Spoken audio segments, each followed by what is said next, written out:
جاتكم اسطورة مزاين الجزيرة، جنبوا يا أهل الحلا يمين وشمالي، نورها اللي تستحق أعظم مسيرة،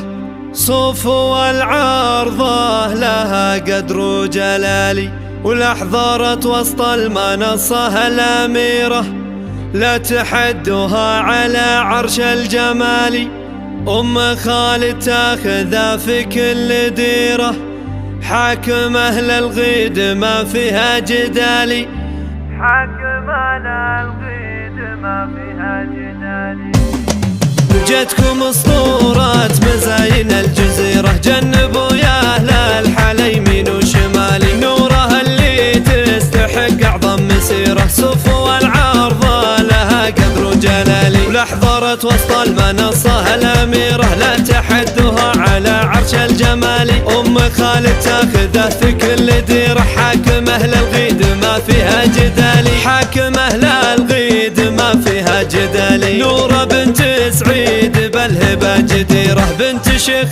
برقاب المجد عالي، أم خالد لا شموخ أعظم سفيرة، حيرت من زينها كل الليالي، والقمر والشمس والدنيا بحيرة، من جمال حضورها بنت المعالي، في ثناها جفت حروف الغزيرة، زادها الله بالخصال وبالدلال، زادها الله بالخصال وبالدلال، صعب توصفها المدايح لو كثيرة، ولو نلبسها من عقود الجزال، غالية وغالاها ما نلقى نظيرة، الذهب قدامها ما عاد غالي، بنت عتيبة لابت العزة الشهيرة، فخرهم يتصدر عروش الأعالي، سيرة بالمجد فاقت كل سيرة، تنذكر بين العرب أول وتالي، تنذكر بين العرب أول وتالي. جتكم اسطورة مزاين الجزيرة، جنبوا يا أهل الحلا يمين وشمالي، نورها اللي تستحق أعظم مسيرة، صفو العارضة لها قدر وجلالي، ولحظرت وسط المنصة الأميرة، لا تحدها على عرش الجمال، أم خالد تاخذه في كل ديرة، حاكم أهل الغيد ما فيها جدالي، حاكم أهل الغيد ما فيها جدالي، نورة بنت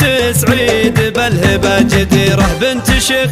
برقاب المجد عالي، أم خالد لا شموخ أعظم سفيرة، حيرت من زينها كل الليالي، والقمر والشمس والدنيا بحيرة، من جمال حضورها بنت المعالي، في ثناها جفت حروف الغزيرة، زادها الله بالخصال وبالدلال، زادها الله بالخصال وبالدلال، صعب توصفها المدايح لو كثيرة، ولو نلبسها من عقود الجزال، غالية وغالاها ما نلقى نظيرة، الذهب قدامها ما عاد غالي، بنت عتيبة لابت العزة الشهيرة، فخرهم يتصدر عروش الأعالي، سيرة بالمجد فاقت كل سيرة، تنذكر بين العرب أول وتالي، تنذكر بين العرب أول وتالي.